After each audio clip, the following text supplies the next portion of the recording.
بشهر الخير ومقدمه.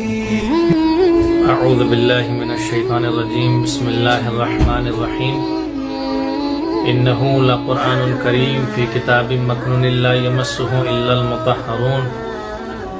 ناظرین کرام، آج ہم اس مختصر سے ویڈیو میں گفتگو کریں گے قرآن حکیم کے حوالے سے کہ جیسا خداوند عالم نے قرآن مجید میں خود ارشاد فرمایا کہ اس قرآن کو پاک و پاکیزہ افراد کے علاوہ کوئی مس نہیں کر سکتا، یعنی قرآن حکیم کی آیات کو بحالت وضو ہی چھوا جا سکتا ہے، بغیر وضو کے اس کی آیتوں کا چھونا جائز نہیں ہے. بہرحال قرآن حکیم اللہ کا وہ کلام ہے، اللہ کی وہ کتاب ہے جو ہمارے آخری نبی حضرت محمد مصطفیٰ صلی اللہ علیہ وآلہ وسلم پر نازل کیا گیا بذریعہ حضرت جبرائیل. بھیجنے والا اللہ جس پر نازل ہوا یہ کلام وہ ہے ہمارے آخری نبی، اور جو لانے والا ہے وہ ہے حضرت جبرائیل. بہرحال قرآن مجید اللہ کا کلام ہے اور معجزہ ہے. قرآن مجید جب نازل ہوا، نازل ہوتے ہی ساری دنیا کو چیلنج کیا کہ اگر کوئی اس کا جواب لا سکتا ہے تو جواب پیش کرے، لیکن تاریخ شاہد کوئی جواب پیش نہ کر سکا. پھر مزید قرآن نے دعویٰ کیا اگر قرآن کا جواب نہیں لا سکتے تو اس کے ایک سورے کا جواب لے آؤ، لیکن کوئی سورے کا جواب بھی نہ لا سکا. پھر آگے قرآن نے کہا کہ صرف ایک آیت کا جواب لے آؤ.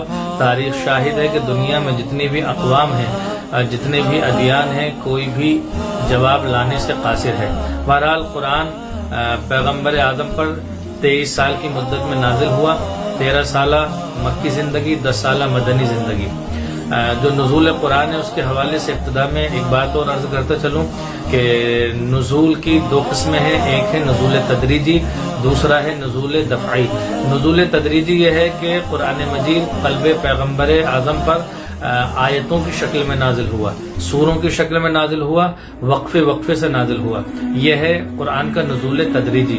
نزول دفعی کیا ہے؟ نزول دفعی یہ ہے کہ جیسا کہ ہم سورہ قدر میں پڑھتے ہیں کہ اللہ نے اس قرآن کو شب قدر میں نازل کیا، تو پورے مکمل قرآن کو ایک ساتھ قلب حضرت محمد مصطفیٰ صلی اللہ علیہ وآلہ وسلم پر نازل کیا قرآن کو. یہ ہے اس کا نزول دفعی. اگر آگے اس قرآن کے بارے میں ہم گفتگو کریں اور جانیں اور پہچانیں، قرآن مجید کا یوں تو ہر حرف، ہر لفظ، ہر آیت، ہر سورہ اور مکمل پورا قرآن ہی اپنی فضیلتوں میں منفرد ہے، لیکن ہم آپ کی خدمت میں عرض کریں گے مثلا سورہ حمد قرآن مجید کا یہ وہ سورہ ہے جس کو سبع مثانی بھی کہا جاتا ہے، جو 2 مرتبہ نازل ہوا. نبی کی مکی زندگی میں پہلے نازل ہوا اور پھر مدنی زندگی میں دوبارہ نازل ہوا.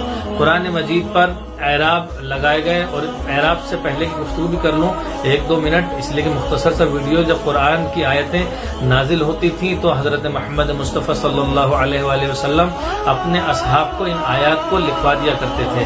تاریخ شاہد ہے کہ کھجور کی شاخوں پر، کپڑے پر، کاغذ پر قرآن کی آیتیں اس زمانے میں پتھروں پر لکھی ہوئی ہوتی تھیں. بہرحال اس قرآن کے جمع کرنے والے حضرت امیر المومنین علی ابن ابی طالب علیہ السلام ہیں. مولا علی علیہ السلام نے اس قرآن کو جمع کیا، جس کی دلیل حدیث ثقلین ہے. بہرحال سلسلے کو اور مزید آگے بڑھایا جائے، قرآن کے بارے میں ہم لوگ گفتگو کریں. جب قرآن کی اعراب گزاری کی بات آئی تو سن 50 سے 60 ہجری کے درمیان حضرت امیر المؤمنین کے ایک شاگرد تھے جو قاریان قرآن میں سے تھے، جناب ابو الاسود دؤلی. انہوں نے قرآن مجید پر اعراب لگایا. قرآن جو ہمارے سامنے موجود ہے باقاعدہ اس کو سب سے پہلے اٹلی میں چھاپا گیا، شائع کیا گیا 950 ہجری میں. اٹلی میں یہ قرآن منظر عام پر آیا اور ساری دنیا نے دیکھا. پھر جب سلسلہ آگے بڑھا، مسلمانوں نے رشیا میں اس قرآن کو 1200 ہجری میں دوبارہ چھاپا، شائع کیا.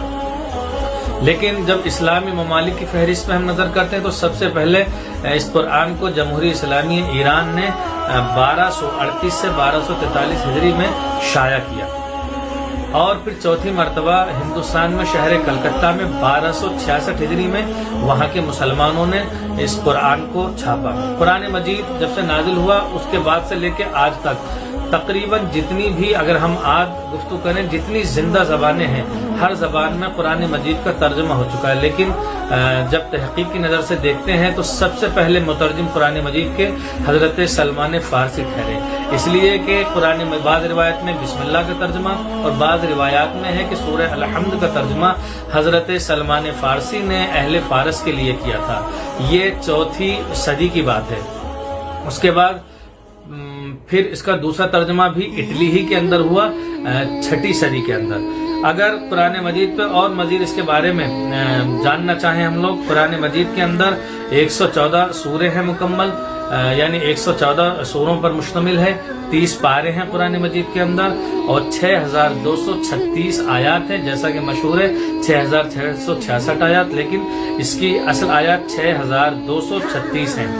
قرآن مجید کے اندر 77,807 کلمات استعمال ہوئے پورے قرآن میں اور 3,23,671 حروف قرآن میں استعمال ہوئے۔ قرآن مجید میں مکمل 540 رکوع ہیں جو شروع سے لے کے آخر تک ہیں، اور اس قرآن کے بارے میں مزید ہم جانیں کہ اس میں 15 سجدے ہیں جب ہم آیات پڑھتے ہیں، جس میں 4 سجدے واجب ہیں اور 11 سجدے مستحب ہیں۔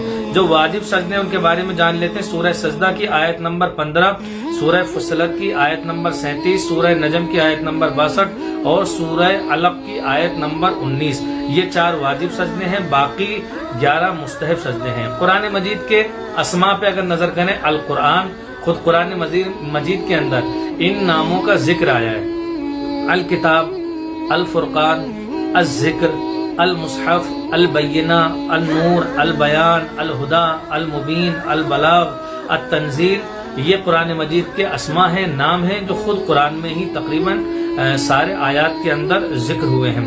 قرآن مجید کے جیسا کہ میں نے عرض کیا، جس طریقے سے جمع کرنے والے سب سے پہلے علی ہیں، قرآن مجید کے سب سے پہلے مفسر بھی حضرت امیر المؤمنین علی ابن ابی طالب علیہ السلام ہیں، اور بعد رسول قرآن مجید کے سب سے پہلے معلم بھی حضرت امیر المؤمنین علی علیہ السلام ہیں۔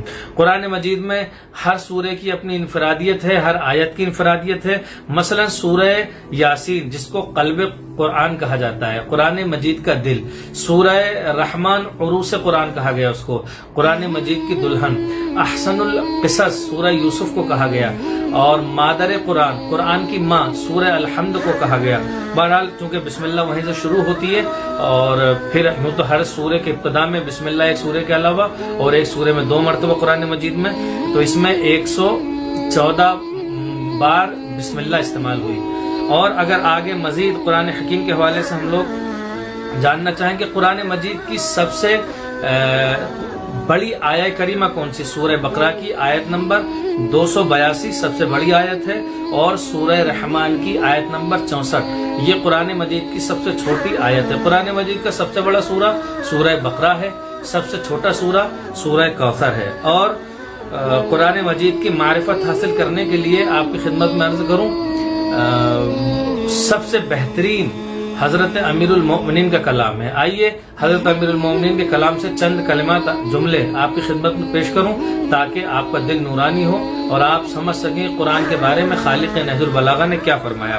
حضرت امیر المؤمنین علی علیہ السلام قرآن حکیم کے بارے میں خطبہ نمبر 174 میں فرماتے ہیں: بسم اللہ الرحمن الرحیم، وَأَنَّ اللَّهَ سُبْحَانَهُ لَمْ يَعِظْ أَحَدًا بِمِثْلِ هَذَا الْقُرْآنِ فَإِنَّهُ حَبْلُ اللَّهِ الْمَتِينُ وَسَبَبُهُ الْأَمِينُ وَفِيهِ رَبِيعُ الْقَلْبِ وَيَنَابِيعُ الْعِلْمِ وَمَا لِلْقَلْبِ جِلَاءٌ غَيْرُهُ۔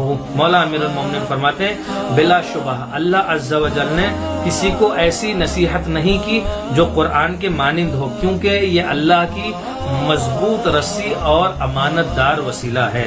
پھر مولا فرماتے ہیں اس میں دل کی بہار ہے اور علم کے سر چشمے ہیں۔ اور آگے مولا آخری جملے میں فرماتے ہیں اور اسی سے یعنی قرآن سے آئینہ قلب پر جلا ہوتی ہے۔ لیکن امیر المومنین کا کلام پڑھنے کے بعد قرآن کی عظمت دوبالا ہو جاتی ہے۔